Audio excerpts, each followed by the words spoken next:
Halo, selamat pagi anak-anak Pak Guru kelas 2 semua. Apa kabar hari ini? Pak Guru berharap anak-anak semua dalam keadaan sehat dan tetap semangat ya. Baiklah anak-anak Pak Guru semua, jumpa lagi dengan Pak Guru di pelajaran tematik kelas 2, tema 4, hidup bersih dan sehat. Masih di subtema 1, hidup bersih dan sehat di rumah. Hari ini kita masuk pembelajaran yang kedua, yaitu kebersamaan dalam keluarga dan mengenal gerak keseimbangan. Nah, anak-anak Pak Guru di rumah nanti sambil menonton videonya dibuka bukunya ya. Halaman 7, pembelajaran yang kedua. Baik, Bapak harap semua anak-anak sudah membuka bukunya. Kita langsung masuk ke materinya ya. Nah, kita baca bersama ya. Hari itu keluarga Ayu melakukan kerja bakti. Mereka bekerja bakti membersihkan halaman rumah. Ayu membantu ibu menyapu halaman, Raka membantu Kak Laras mencabuti rumput. Ayah menata tanaman. Nah, si Ayu dan keluarga sedang melakukan kerja bakti. Anak-anak tentu sudah tahu itu kan kerja bakti itu apa? Kerja bakti itu kan kegiatan yang dilakukan bersama-sama. Nah, tentu anak-anak pernah melakukan kerja bakti baik di rumah maupun di sekolah. Kerja bakti adalah kegiatan yang dilakukan bersama-sama. Kerja bakti dilakukan untuk kepentingan bersama. Kerja bakti termasuk kegiatan menunjukkan persatuan. Nah, kegiatan kerja bakti itu dilakukan untuk kepentingan bersama. Nah, kerja bakti itu merupakan kegiatan yang menunjukkan persatuan. Nah, tentu dengan kerja bakti, pekerjaan yang berat akan terasa ringan. Nah, berikut kegiatan yang menunjukkan persatuan di rumah. Nah, tadi kerja bakti itu kan termasuk kegiatan yang menunjukkan persatuan.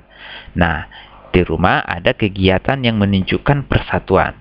Nah, contohnya makan bersama keluarga. Nah, makan bersama keluarga itu adalah contoh salah satu kegiatan yang menunjukkan persatuan.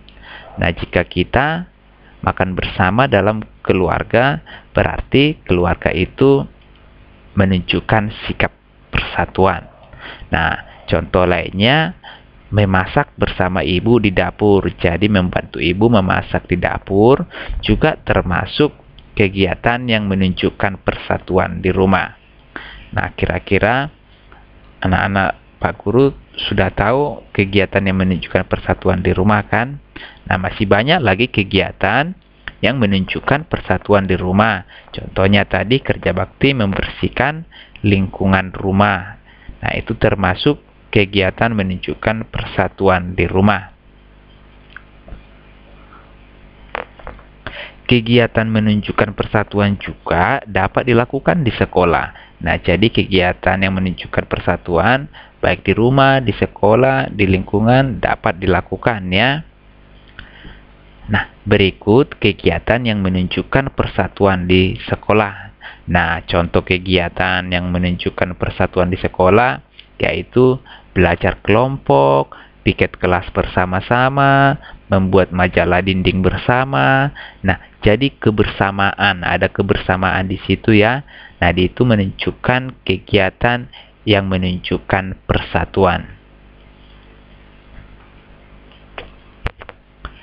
Perilaku menunjukkan persatuan harus diterapkan di rumah. Nah, tadi ada kegiatan yang menunjukkan persatuan. Nah, berikut ini ada perilaku yang menunjukkan persatuan di rumah. Nah, perilaku menunjukkan persatuan di rumah ini harus diterapkan ya anak-anak Pak Guru. Nah, contohnya apa? Mengalah ketika bermain dengan adik. Nah, itu harus diterapkan ya, harus dilaksanakan.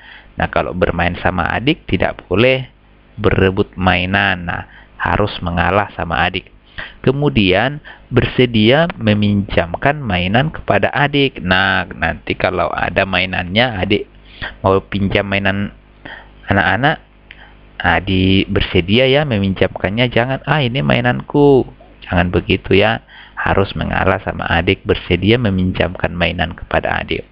Kemudian saling menyayangi antar anggota keluarga. Nah, kalau sudah kita mengalah sama adik, berarti kita sudah saling menyayangi, sudah menyayangi adik ya. Bersedia meminjamkan mainan kepada adik, berarti kita menyayangi adik kita. Nah, saling menyayangi antar anggota keluarga termasuk perilaku menunjukkan persatuan. Nah, kemudian ada lagi bekerja sama memecahkan masalah. Nah, bekerja sama memecahkan masalah ini di sekolah juga dapat dilakukan, di rumah juga, di mana-mana juga dapat dilakukan ya, bekerja sama memecahkan masalah. Kemudian, perilaku menunjukkan persatuan juga harus diterapkan di sekolah. Nah, selain di rumah, di sekolah juga perilaku persatuan harus diterapkan. Jadi perilaku yang menunjukkan persatuan di mana-mana harus diterapkan ya anak-anak Pak Guru. Nah, berikut ini contoh perilaku yang menunjukkan persatuan di sekolah. Nah, contoh yang pertama, meminjamkan alat tulis kepada teman yang membutuhkan. Nah, jika teman kita tidak punya alat tulis, boleh kita pinjamkan kepada teman. Nah, itu menunjukkan sikap persatuan ya. Jadi kita harus menerapkannya. Kemudian membantu teman yang mengalami kesulitan dalam belajar. Nah, jadi jika ada teman yang mengalami kesulitan belajar, harus dibantu, tidak boleh diejek ya. Tidak boleh mengolok-olok teman yang mengalami kesulitan dalam belajar. Harus dibantu. Kemudian membantu guru menghapus papan tulis juga termasuk perilaku menunjukkan persatuan di sekolah. Nah, jika sudah terjalin persatuan di rumah dan di sekolah, maka akan tercipta hidup rukun. Halaman rumah Ayu bersih. Sampah tidak ada yang berserakan. Sampah-sampah selalu dibuang di tempat sampah. Nah, jadi supaya halaman rumah atau pekarangan rumah sekitar kita tetap bersih, jadi kita harus selalu membuang sampah di tempat sampah.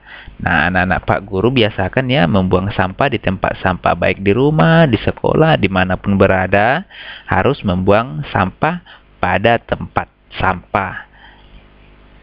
Nah, sampah itu terdiri atas sampah organik dan sampah anorganik. Nah, anak-anak tahu itu apa sampah organik dan sampah anorganik? Nah, sampah itu dibedakan dua jenis ya anak-anak Pak Guru ya. Ada sampah organik dan sampah anorganik. Nah, sampah organik adalah sampah yang mudah membusuk secara alami. Nah, itulah sampah organik. Jadi mudah membusuk dia, mudah terurai oleh alam. Nah, contohnya sampah yang mudah membusuk, sampah organik itu apa? Nah, contohnya adalah daun. Kemudian tangkai daun, ada ranting pohon, potongan kayu. Nah, sisa makanan juga adalah contoh sampah organik. Nah, jadi mudah membusuk secara alami. Begitu ya, itu adalah sampah organik. Kemudian sampah anorganik adalah sampah yang sulit membusuk secara alami. Nah, kalau dibiarkan dia tidak akan membusuk atau sangat lama membusuknya, begitu ya, sangat sulit. Mungkin dibutuhkan berpuluh-puluh tahun atau bahkan beratus-ratus tahun supaya dia membusuk. Nah, contohnya apa itu sampah anorganik? Nah, contohnya pecahan kaca, kaleng bekas. Nah, itu termasuk sampah anorganik. Plastik juga termasuk sampah anorganik. Nah, pecahan keramik juga itu sampah anorganik itu ya, yang sulit membusuk secara alami. Nah, biasanya sampah organik itu adalah sampah-sampah yang berasal dari alam ya.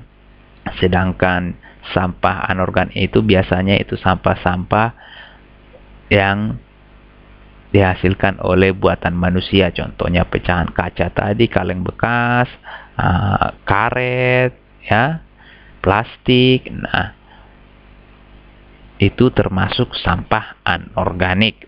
Paham ya anak-anak Pak Guru sampai di situ? Baik, kita lanjut lagi ya. Nah, selain bersih, halaman rumah Ayu juga asri.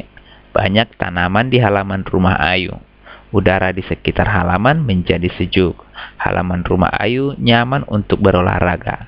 Nah, jika halaman rumah kita sudah bersih, asri, nah banyak tanaman ditanami di halaman rumah kita, maka udara di sekitar halaman akan jadi sejuk. Nah, kalau udaranya sejuk, kita akan nyaman untuk melakukan aktivitas, kita akan nyaman berolahraga. Ayu senang berolahraga untuk melatih keseimbangan. Ayu melakukan gerak dengan berdiri. Nah, anak-anak pernah berlatih keseimbangan? Nah, Ayu melakukan gerak dengan berdiri. Nah, berikut gambar gerakan Ayu.